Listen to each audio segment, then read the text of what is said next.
Hey guys, Haz here at Shield K9, and I wanted to talk a little bit today about why I love training dogs so much, and why I love the business of training dogs. And I'm not just talking about the fiscal aspects of it, I'm talking about like the challenge of it, okay? I love it because there's always something more to learn. And I'm not saying that like fluffy kind of like, a lot of people say, oh, I just love learning, there's always more things to learn. But there's not a lot of learning actually going on for them. They're not actually doing, literally in this line of work, if you keep an open mind and you really chase results the way that you should chase results if you're in this line of work, you will find so much new stuff every year. Like every year I learn something new. Every year I tweak a little bit what I'm doing. Every year I change, 3 or 4 things about how I do something. I'm always looking for faster. I'm always looking for better. I'm always looking for more effective. I'm always looking for better results. And that's because I operate from a results-based perspective. A lot of trainers, I feel, operate more from an emotional perspective. They want to feel good about, what they're doing, and they want their clients, they want to kind of sell feels good to their clients. I don't sell feels good. I sell is good. All right? So there's a difference. It's not about the journey for me. It's about the end result. And the end result justifies the journey for me. So if the end result isn't good, I don't care how much you liked the journey, or maybe your dog's tail was wagging the whole time and you can say he liked the journey, but you didn't get where you needed to go, so it doesn't particularly matter. For me, I always chase results, and by that I mean when I see another trainer or another professional in the field and they can show really good results, whether it's on a video, whether it's in person. I prefer in person, of course, because then you can really see the dog. And I'm always become very interested in how they got where they got. Are they doing the same thing as I'm doing? Are they doing something completely different? Is there some tweaks in their methodology or their technique? Like, what did they do to get there? And I'm looking for consistency as well. I don't care if they just did it with one dog. I want to see, it's like, oh, this person, trainer X is putting out a lot of really nice results with dogs. How is he doing that? Trainer Y, seems to be taking in a lot of aggressive dogs and really showing a complete 180 in that dog's behavior. How is he doing that? This is what I mean by chasing results. I'm not interested in fluff. And I think what a lot of people get into in this business is fluff, right? Like they get into, selling a feeling, not selling a result. And for me, I don't feel good if the results aren't good. I don't care how much, fun it was if the end result isn't something I can be proud of. And for me, the end result is, 99% at least diminishment in the bad behavior, and a 99%, and I always say 99 because there's always, it's a living creature, there's always some slippage, right? 99% control in obedience, right? And I find a lot of trainers either try to do one or the other. They try to either do the behavior or they try to do the obedience, and they don't, really have a holistic approach. My approach that I do, and trainers that I find that I end up really respecting and liking their results, they got both sides of it. It's like, no, you're gonna behave. We can't have these bad behaviors anymore. We got to stop them. And not only that, you're gonna be under control. And by under control, I don't mean, in my backyard does he come when he's called, or in my training room does he go on his place. I mean anywhere and everywhere. If I tell him to do something, will he do it? And especially if you have a dog with behavioral problems, if the answer is yes, that's 90% of the battle right there, But then, of course, yeah, you do have to address the specific behavioral issues. He's aggressive in his crate. Okay, so that's great. He can heel, he can come, he can sit, he can down. But when you put him in his crate and he tries to attack you when you close the door, have you fixed that problem yet? He's real good, he's real obedient, but another intact male in the room, all of a sudden it falls apart. He doesn't want to listen anymore. He tries to go after that dog. Have you fixed that yet? So, it's a holistic approach. And then you get the other trainers. They only try to address the behavior. They completely neglect the control. And here's why. here's why people neglect control when they try to. A lot of people run into stress when they try to put real control on a dog, right? If you try to put real control on a dog, I'm not going to say a lot of people, everybody, if you try to put real control, not like imaginary control, not like in your backyard control, not in your training room control, not on your training field control, real control, everywhere, anywhere, anytime, any place, true control. I tell him to do it. He does it like that. You're going to run into stress. A lot of trainers are afraid of stress. They don't know how to deal with stress. I'm not talking about stress to the trainer, though that is, of course, part of it. I'm talking about stress on the dog. How do they they see the dog starting to look down. They see the dog starting to not, have that waggy tail. They see the pressure affecting the dog, and they themselves fall apart. They don't want that, and they don't know how to get through it. But I say that it's a critical part of the rehabilitation process is the dog learning to deal not only with the behavioral issues, but also learning to deal with the stress of the control. If your dog can't deal with the stress of being under control, then your dog has not been fully rehabilitated, in my opinion. And your dog isn't reliable, in my opinion, and you have not finished training that dog. That's why, for me, making those 5 core behaviors, and I've talked about them before, but I'll say them again. Sit, down, heel, place, come. Okay?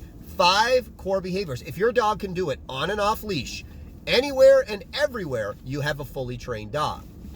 Right? Now, I don't care about does he shake a paw or spin in a circle. These are all tricks. I'm talking about functional behaviors, on and off leash, under distraction, anywhere and everywhere. If he will do those things, you've got a fully trained dog, in my opinion.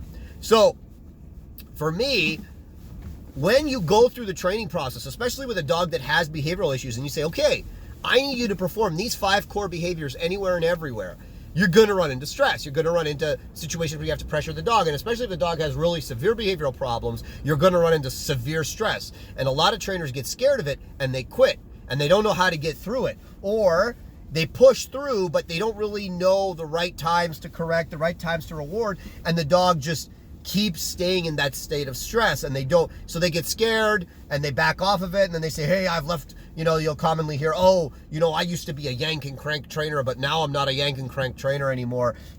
I've gone to a better way. It's like, no, you just never learned how to properly train with pressure. You can make stuff with pressure, you can break stuff with pressure, you can create behavior with pressure. Sometimes if you're adding a little bit of pressure and the dog's falling apart, the solution isn't to add less pressure. The solution is actually to add more pressure, but you would have to know that by doing a lot of training with pressure. Pressure is an essential part of training because pressure creates reliability and obligation. Of course, reward is also essential, right? And knowing when to make your reward, knowing when to make your pressure, knowing how to pair the two. These are all big parts of becoming an extremely effective dog trainer, and a lot of people fall apart in these things. So I think a lot of trainers, they get scared, they quit, all right? So, and then you'll see the ones that they have like this, they'll have like the big, it's like they're like, I compare them to like reborn Christians, like they found Jesus, so then you'll say, I used to be yank and crank, but now I'm like 99% positive. They'll say stuff like that. And it's like, it's just because you never learned to train properly with pressure. You got scared instead of pushing through and actually going to someone who could show you how to train properly with pressure, and really training a lot of dogs and learning how to use pressure in a very surgical manner to create behavior and to remove behavior. You got scared, you fell apart, you quit, and you went to less effective methods, and your training will never be very effective. The other thing that a lot of trainers sell, like I said before, is they sell feels good. There's a lot of famous trainers that sell feels good, right? And it's wonderful because it's easy to sell. Minimal stress, all fun for the dog, all love, and then they will also, they'll virtue signal. They'll say, hey, this is like the most virtuous thing you can do. My favorite one is, I build dogs up, I don't break them down. It's like, okay, that sounds great, but what's the functionality of that? What's the true functionality of that? Some dogs need to be broken down, and some dogs need to be built up. Some dogs need to be broken down and then built back up, because where they are right now is not a good place, and building them up isn't going to make it better, all right? Bad behavior needs to be inhibited. Bad behavior doesn't magically go away. This is one of the things, that I think it's the biggest crock of shit that is sold in dog training. If you do other stuff, bad behavior is going to magically go away, right? And don't get me wrong, I've taken dogs through my functional obedience training. I've taught them the sit, the down, the heel, the place, the recall, and behavioral issues that I haven't even addressed have gone away. But I was putting pressure on them in other areas. I was saying, hey, this is what I need you to do, and you got to do it perfectly, and you got to do it under distraction. So we had our pressure in that phase of the training, and it actually made the dog more compliant. I'm a big believer in emotions with the dog, okay? And a lot of people think, people that train with pressure they don't care about the emotions of the dog. I 100% care about the emotions of the dog. The emotions of the dog tell me if the dog is going to behave or if he's going to misbehave. That's why I really focus so much on the functional obedience. If I take my dog in public, let's say I have a aggressive dog. I take him in public, and there's a park, and there's other dogs in the park, and I tell him to heel, and he can't heel. And I tell him to come, and he can't come. I tell him to sit, and he can't sit. He can't even walk on a loose leash. He's not in an emotional mindset that is going to be conducive to him behaving himself. 100%. If he can't do those things, he's going to misbehave the second he gets within range of another dog. So me focusing on the functional obedience with that dog and being like, no, I don't care what's going on, dude. You're going to do this and you're going to do it right. And doing the necessary things to make sure he does those things right means that by the time we encounter another dog, his mindset has changed. He's in a better emotional place. He's in a compliant place. He's thinking about what he needs to do. He's task oriented. He's not scanning for targets. He's not looking for trouble, right? A lot of dogs that are going to misbehave, you see the precursors to the misbehavior in relation to the obedience. That's why we always have the obedience as the background, as the core, the foundation of everything. Because whenever you take your dog out, if you have a dog who is genetically dog aggressive or who is human aggressive or who resource guards and stuff like this, usually that dog will not be compliant, right? There'll be an issue of compliance. Like, I'm not going to heel here. I'm not going to sit here. I'm not going to down here. And then when you try to say, no, you're going to do it, you're going to run into problems with the dog. And if you don't know how to get through those problems, then you're going to see it bleed over into the behavioral issues. So obedience and behavior are interlinked, and emotions are the umbrella over both those things, if it kind of makes sense. So if you think obedience and you think behavior, all right, and those two things are separate but very, very close together, almost intermingled, okay? And then over them both is the umbrella of emotion. If you have the correct emotion, you're going to have the obedience and you're going to have the behavior. If you have the incorrect emotion, you're going to have obedience issues and you're going to have behavioral issues. So for me, creating the correct obedience, all right, and showing the dog through multiple repetitions and also through necessary pressure that they must deliver on these 5 core principles of obedience creates the correct emotion, and it bleeds over into the behavior. Not to say that we don't address behavior separately, because sometimes there are certain things, but believe me, if you have good obedience, it's very easy to adjust behavior.